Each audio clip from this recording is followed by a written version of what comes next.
दोस्तों Hubble telescope ने हमारी कायनात में 5000 से ज्यादा तस्वीरें खींची हैं। हम हब्बल टेलीस्कोप से खींची गई कायनात की ऐसी तस्वीरों के बारे में जानेंगे जिनको देखकर आपका दिमाग चकरा जाएगा। सबसे पहले बात करते हैं हब्बल टेलीस्कोप से खींची गई इस तस्वीर की, जो देखने में बहुत खतरनाक लग रही है। ये एक स्टार की तस्वीर है जिसका एटमॉस्फेयर कार्बन यानी कच्चे डायमंड्स का बना हुआ है। ये हमारी जमीन से 400 लाइट ईयर दूर है। हमने हमारी जमीन के करीब पहला ऐसा स्टार ढूंढा है जिसका एटमॉस्फेयर कार्बन का बना हुआ है। इस स्टार का नाम CW लियोनस है। ये एक सुपर जायंट स्टार है, यानी बहुत जल्द इसमें एक धमाका होने वाला है। इस स्टार के अंदर न्यूक्लियर फ्यूजन होता है, जिससे ये स्टार अपने अंदर मौजूद मटेरियल को बाहर निकाल रहा है। ये सारा मटेरियल इसके गिर्द इकट्ठा हो रहा है और ये सारा मटेरियल कार्बन का बना हुआ है। साइंसदान का कहना है कि हमारी जमीन पर भी लाइफ कार्बन के एटम से बनी है। अगर इस स्टार में धमाका होता है तो ये बादल पूरी कायनात में फैल जाएंगे और इनमें न्यू स्टार्स और सितारे बनेंगे। ये वाकई में हब्बल से खींची गई कमाल की तस्वीर है। अब बात करते हैं इस तस्वीर की, जो एक आंख की तरह दिखाई देती है। असल में ये एक नेबुला है जो आंख की तरह दिखाई दे रही है, जिसका नाम हेलिक्स नेबुला है। इसको ध्यान से देखें, आपको ऐसा लगेगा जैसे इसके सेंटर में पानी का एक बहुत बड़ा कुआं है। ये हमसे 694 लाइट ईयर दूर एक्वेरियस कॉन्स्टेलेशन में मौजूद है। लेकिन ये जानकर आपका दिमाग चकरा जाएगा कि ये नेबुला जैसी दिखाई देती है वैसी है नहीं। अगर इसको घुमाया जाए तो ये कुछ ऐसी दिखाई देती है। इसे सबसे पहले 1824 में डिस्कवर किया गया था।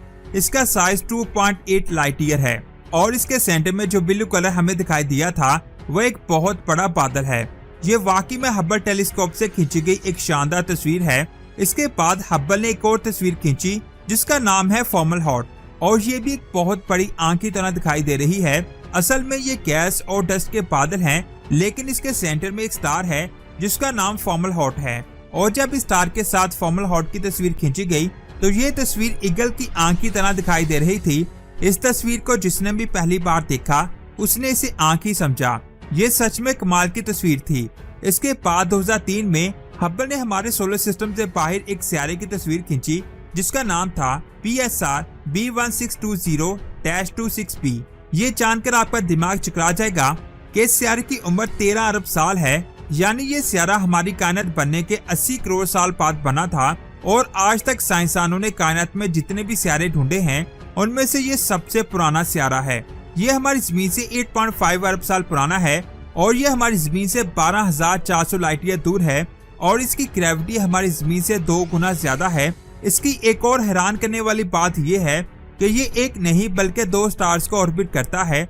और इसकी एक और दिमाग को चकरा देने वाली बात यह भी है कि ये जिन 2 स्टार्स का चक्कर लगाता है उनमें से एक पुलसार है और दूसरा एक व्हाइट ड्वार्फ है। ये दोनों स्टार्स 14 करोड़ किलोमीटर की दूरी से एक दूसरे को ऑर्बिट करते हैं।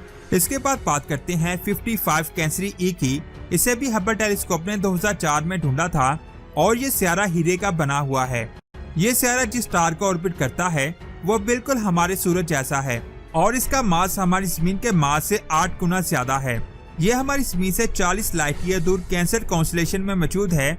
साइज में बड़ा होने की वजह से साइंसदान इसे सुपर अर्थ कहते हैं और ये पहला डिस्कवर किया गया सुपर अर्थ एक्सोप्लैनेट है। जब कोई भी इंसान वहां जाएगा तो उसे वहां हर जगह कच्चे हीरे दिखाई देंगे, जो बहुत ही हैरानकुन बात है। अब बात करते हैं इस तस्वीर की जिसका नाम है HE15230901। ये कायनात में अब तक का ढूंढा गया सबसे पुराना स्टार है। इसकी उम्र 13 अरब 20 करोड़ साल से ज्यादा है। एक स्टडी के मुताबिक इसकी उम्र 14 अरब साल से भी ज्यादा है। यानी ये स्टार हमारी कायनात के बनने से भी पहले मौजूद था, लेकिन अभी किसी को भी इसकी उम्र के बारे में कुछ नहीं पता चल सका। इसे मैथुसुला भी कहते हैं। इसके ऊपर मैं वीडियो बना चुका हूँ। अगर आपने वो वीडियो नहीं देखी तो वो भी देखें, लिंक आपको नीचे डिस्क्रिप्शन में मिल जाएगा। इसका साइज हमारे सूरज से कई गुना ज्यादा बड़ा है और ये हमसे 7,500 लाइट ईयर दूर है। इसके बाद बात करते हैं इस तस्वीर की। इसे भी हब्बल ने ही खींचा है। ये हमारी कायनात का सबसे बड़ा बादल है जिसका नाम W3OH है और ये हमारी जमीन से 6,500 लाइट ईयर दूर है। ये जानकर आपका दिमाग चकरा जाएगा कि इस बादल में शराब के सारे एलिमेंट्स मौजूद हैं। अब बात करते हैं इस तस्वीर की। ये एक गैलेक्सी है जिसका नाम है मेसियर 74 गैलेक्सी। ये स्पाइरल शेप की गैलेक्सी है। इसमें 100 बिलियन से भी ज्यादा स्टार्स मौजूद हैं और जब आप इसे हब्बल से देखेंगे तो ये रोशनी की तरह जगमगाती हुई दिखाई देती है। इसका साइज 47,500 लाइट ईयर है। इसकी उम्र 13 अरब साल है और ये हमसे 30 मिलियन लाइट ईयर दूर है। इसके बाद ये है सेंटोरस, एक गैलेक्सी जो हमारी जमीन से 32 मिलियन लाइट ईयर दूर है। इस गैलेक्सी में एक बहुत बड़ा धमाका हुआ था जिसकी तस्वीर हब्बल ने खींच ली, जो आपको स्क्रीन पर दिखाई दे रही है। ये धमाका इतना खतरनाक था कि इसने ब्लू मैटर को इस गैलेक्सी से अलग करके स्पेस में फेंक दिया, जिसे आप स्क्रीन पर देख सकते हैं। इसके बाद बात करते हैं इस गैलेक्सी की। एक चीज ने कई सालों से साइंसदानों को परेशान किया हुआ था। उनको एक गैलेक्सी के सेंटर से एक रोशनी दिखाई दे रही थी। ये रोशनी इतनी तेज थी कि साइंसदानों को लगा कि इसके सेंटर में एक बहुत बड़ा ब्लैक होल होगा जिससे ये रोशनी आ रही है। और अगर सच में ये एक ब्लैक होल है तो इसका साइज हमारे सूर्य से ट्रिलियन गुना ज्यादा होगा। इस सवाल का जवाब जानने के लिए साइंसदानों ने उस गैलेक्सी की स्टडी की और पता चला कि ये रोशनी M87 गैलेक्सी से आ रही है और इसके सेंटर में एक बहुत बड़ा ब्लैक होल है, जिसकी तस्वीर 2019 में साइंसदानों ने खींची थी। इसके बाद बात करते हैं पिलर्स ऑफ क्रिएशंस की। इस तस्वीर का शुमार हब्बल टेलीस्कोप से खींची गई सबसे बेहतरीन तस्वीरों में किया जाता है। इस तस्वीर में 3 पिलर्स दिखाई दे रहे हैं। असल में ये एक नेबुला है जिसमें स्टार्स की फॉर्मेशन होती है। ऐसी ही एक नेबुला में हमारा सोलर सिस्टम बना है। इन तीनों पिलर्स का साइज कई लाइट ईयर्स तक फैला हुआ है। अगर इसे इंफ्रारेड लाइट से देखा जाए तो इसमें हमें बहुत सारे स्टार्स नजर आएंगे। इसके बाद बात करते हैं दी मैसिव सुपर वॉइड की। इसे भी हब्बल टेलीस्कोप ने डिस्कवर किया था। हमारी जमीन से 700 मिलियन लाइट ईयर दूर कायनात में एक ऐसी जगह है जो बिल्कुल खाली है, यानी वहाँ कुछ नहीं है। ये खाली जगह 1.8 अरब लाइट ईयर तक फैली हुई है और इतने एरिया में कुछ नहीं है। ये अल्लाह की अजीम कायनात का वो राज है जिसके बारे में साइंसदान आज भी नहीं जान पाए। साइंसदानों का कहना है कि इतने हिस्से में 10,000 से ज्यादा गैलेक्सी होनी चाहिए, लेकिन वहाँ कुछ भी नहीं है। आखिर ये कैसे पॉसिबल हो सकता है, हमें नहीं पता। इसे हब्बल टेलीस्कोप ने ही ढूंढा था, जो आज तक की सबसे बड़ी मिस्ट्री है। मई 2025 में जेम्स स्पेस टेलीस्कोप ने एक गैलेक्सी को फाइंड किया। ये गैलेक्सी जमीन से कितनी दूरी पर मौजूद थी, इसके डिस्टेंस को जानने के लिए साइंसदानों ने इसके रेड शिफ्ट को चेक किया और जो रिजल्ट आया उसने साइंसदानों को हिला कर रख दिया। इसका रेड शिफ्ट 14.4 था, जिसका मतलब है कि आज तक जितनी भी गैलेक्सीज को फाइंड किया गया है उनमें ये सबसे ज्यादा दूरी पर मौजूद गैलेक्सी है। इसकी फॉर्मेशन कायनात की फॉर्मेशन के 28 करोड़ साल बाद हुई। ये कायनात की इब्तदाई स्टेज थी। इस गैलेक्सी की जिस तस्वीर को हम देख रहे हैं वो 13.5 अरब साल पुरानी है, क्योंकि इस गैलेक्सी की फॉर्मेशन के बाद इससे जो लाइट निकली थी वो आज हम तक पहुंच रही है। यानी आज हम उस गैलेक्सी की 13.5 अरब साल पुरानी कंडीशन को देख रहे हैं और साइंसदान के मुताबिक ये कायनात की पहली गैलेक्सी हो सकती है। अब बात करते हैं, अगर आप लाइट की स्पीड से हमारी गैलेक्सी को पार करने की कोशिश करेंगे तो आपको हमारी गैलेक्सी से बाहर जाने में 1 लाख साल लग जाएंगे।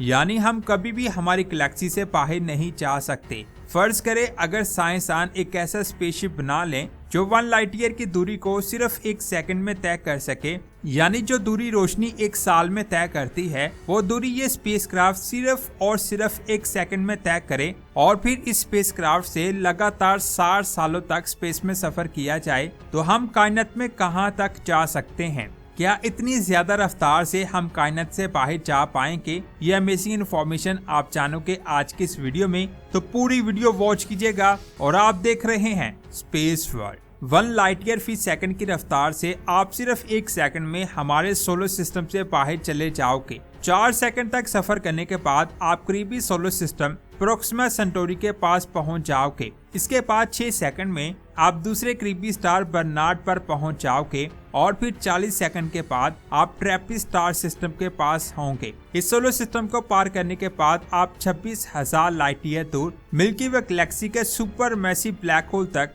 सिर्फ 7 घंटों में पहुंच जाओगे। ये ब्लैक होल हमारी गैलेक्सी के सेंटर में मौजूद है। इसके बाद हमारी गैलेक्सी से बाहर जाने के लिए आपको 50,000 लाइट ईयर का सफर तय करना पड़ेगा और 1 लाइट ईयर फी सेकंड की रफ्तार से आप सिर्फ 14 घंटों में हमारी गैलेक्सी से बाहर चले जाएंगे। 29 दिनों के बाद आप हमारी करीबी गैलेक्सी एंड्रोमेडा तक पहुंच जाओगे। इस स्पीड के साथ आप इस गैलेक्सी को सिर्फ और सिर्फ 2.5 डेज में पार कर लोगे। इसके बाद आप लोकल ग्रुप को पार करोगे। ये ग्रुप 1 करोड़ लाइट ईयर तक फैला हुआ है।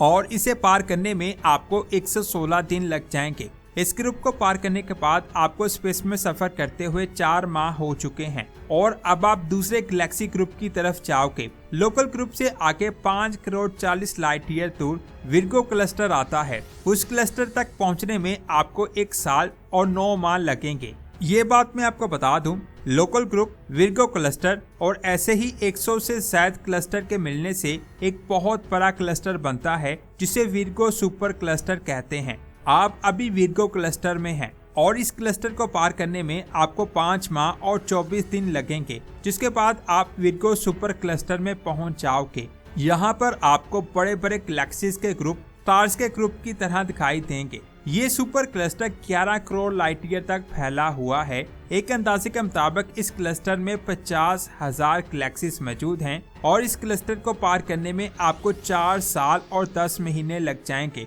अभी आप 1 लाइट ईयर फी सेकंड की रफ्तार से सफर कर रहे हैं। इस रफ्तार से 5 सालों में आपने Milky Way galaxy, local group, Virgo cluster और विर्गो सुपर क्लस्टर को पार कर लिया है, जिसकी वजह से कुछ लोगों को लग रहा होगा कि 60 सालों में कायनात को इस स्पीड पर पार किया जा सकता है। लेकिन ये बात मैं आपको बता दूं कि आप इस स्पीड पर ऑब्जर्वेबल यूनिवर्स के 10% हिस्से को भी 60 सालों में पार नहीं कर पाओगे। ये बात मैं आपको बता दूं कि Virgo supercluster Laniakea supercluster का हिस्सा है। इस क्लस्टर में 1,50,000 गैलेक्सीज मौजूद हैं और ये क्लस्टर 52 करोड़ लाइट ईयर तक फैला हुआ है। और इतने डिस्टेंस को अगर आप 1 लाइट ईयर फी सेकंड की रफ्तार से भी पार करोगे, तब भी इसे पार करने में आपको 16 साल 8 माह लगेंगे। अगर आप इस चीज से हैरान हो रहे हैं तो मैं आपको बता दूं, ये तो अभी आगाज है। हमारी ऑब्जर्वेबल यूनिवर्स में 1 करोड़ से ज्यादा सुपर क्लस्टर मौजूद हो सकते हैं।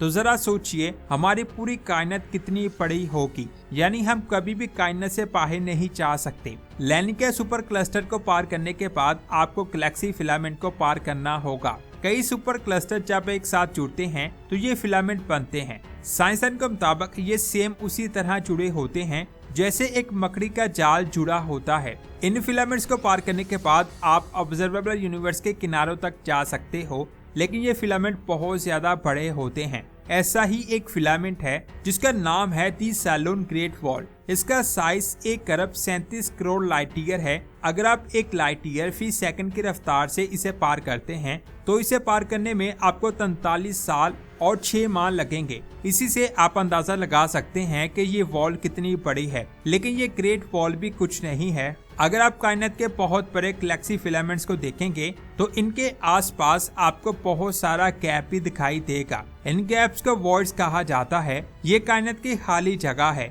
इनमें बहुत कम गैलेक्सीज होती हैं। यहाँ पर अंधेरा बहुत ज्यादा होता है। आप इसे ऐसे समझें कि एक जगह पर यहाँ 1 लाख गैलेक्सीज होनी चाहिए, वहाँ सिर्फ 60 गैलेक्सीज मौजूद हैं। इसी वजह से इनको वॉइड्स कहा जाता है। दी सैलून ग्रेट वॉल को पार करने के बाद आपको एक बहुत बड़े वॉइड को पार करना होगा। साइंसदान के मुताबिक जमीन से 9 अरब लाइट ईयर दूर कायनात का सबसे बड़ा वॉइड मौजूद है, जिसका नाम LOWZ 13788 वॉइड है। ये 3 अरब लाइट ईयर में फैला हुआ है। ये साइज इतना बड़ा है कि 1 लाइट ईयर फी सेकंड की रफ्तार से भी इसे पार करने में आपको 94 साल लग जाएंगे। लेकिन ये भी कुछ नहीं है। इसके बाद ऑब्जर्वेबल यूनिवर्स का सबसे बड़ा स्ट्रक्चर आता है जिसका नाम ग्रेट वॉल है। ये जमीन से 10 अरब लाइट ईयर दूर मौजूद है, लेकिन साइंसदान के मुताबिक कायनात के एक्सपेंशन की वजह से ये जमीन से 15 लाइट ईयर दूर मौजूद है। अगर आप जमीन से 1 लाइट ईयर फी सेकंड की रफ्तार से चलेंगे तो इस स्ट्रक्चर तक पहुंचने में आपको 475 साल लग जाएंगे। ये स्ट्रक्चर 10 अरब लाइट ईयर में फैला हुआ है, तो इसे पार करने में आपको 317 साल लग जाएंगे। इसको पार करने के बाद आपको ऑब्जर्वेबल यूनिवर्स को पार करना होगा। ये वो कायनात है जिसको हम देख पाते हैं। इससे आगे क्या है हमें नहीं पता। साइंसदान के मुताबिक ऑब्जर्वेबल यूनिवर्स की लंबाई 93 अरब लाइट ईयर के बराबर है। अगर आप 1 लाइट ईयर फी सेकंड की रफ्तार से इसे पार करोगे तब भी आपको इसे पार करने में हजारों साल लग जाएंगे। यानी इस स्पीड पर भी हम अपनी जिंदगी में ऑब्जर्वेबल यूनिवर्स को पार नहीं कर सकते। लेकिन कायनात का बहुत बड़ा हिस्सा ऑब्जर्वेबल यूनिवर्स के बाहर है, जिसे नॉन ऑब्जर्वेबल यूनिवर्स कहते हैं। ये कायनात इतनी बड़ी है कि इसके बारे में साइंसदान को नहीं पता। लेकिन कुछ साइंसदानों ने एक अंदाजे के मुताबिक इस कायनात का एक साइज निकाला है जो है 10 to the power 10 to the power 10 to the power 122 light year. देखने में ये नंबर कितना छोटा लग रहा है, लेकिन ये नंबर इतना बड़ा है कि इसमें इतने जीरो हैं कि अगर आप ऑब्जर्वेबल यूनिवर्स के हर एक एटम पर 1 अरब जीरो लिख दो तब भी आप इस नंबर के 0.000000001% हिस्से को भी टच नहीं कर पाओगे। अब जो बात मैं बताने लगा हूँ उसको सुनकर आपके होश उड़ जाएंगे और आपका दिल अल्लाह अकबर कहेगा। पहले हमने 1 लाइट ईयर फी सेकंड की रफ्तार से ऑब्जर्वेबल यूनिवर्स का सफर किया जिसका साइज 93 बिलियन लाइट ईयर है, लेकिन अब हम इस स्पीड को बढ़ाकर 93 अरब लाइट ईयर फी सेकंड कर लेते हैं, तब भी आप 100 अरब सालों में इस कायनात के 1% हिस्से को भी पार नहीं कर पाओगे। अल्लाह अकबर। अल्लाह की बनाई हुई कायनात इतनी बड़ी है कि साइंसदान कभी भी इसके साइज के बारे में नहीं जान पाएंगे। जो नंबर मैंने बताया है वो भी साइंसदान का एक अंदाजा है। उस नंबर में इतने जीरो हैं कि अगर आप ऑब्जर्वेबल यूनिवर्स के हर एटम पर लिखते हो तो इसके लिए आपको 10 अरब खरब खरब खरब यानी 10 के पीछे 42 जीरो लगा दो, इतनी ऑब्जर्वेबल यूनिवर्स चाहिए, तब जाकर आप इस नंबर को देख सकते हैं। अल्लाह अकबर। कुरान पाक में 7 आसमानों का जिक्र आया है और हर आसमान अपने पिछले आसमान से बहुत बहुत बहुत ज्यादा बड़ा है। मैं इस वीडियो को लाइक और शेयर करने का नहीं कहूँगा, आपका दिल कर रहा है तो इस वीडियो को लाइक और शेयर करें, वरना आपकी मर्जी। और अगर दिल करे तो कमेंट्स में अल्लाह की तारीफ जरूर कीजिएगा। मिलते हैं एक और शानदार वीडियो में। अपना बहुत सारा ख्याल रखें। अल्लाह हाफिज।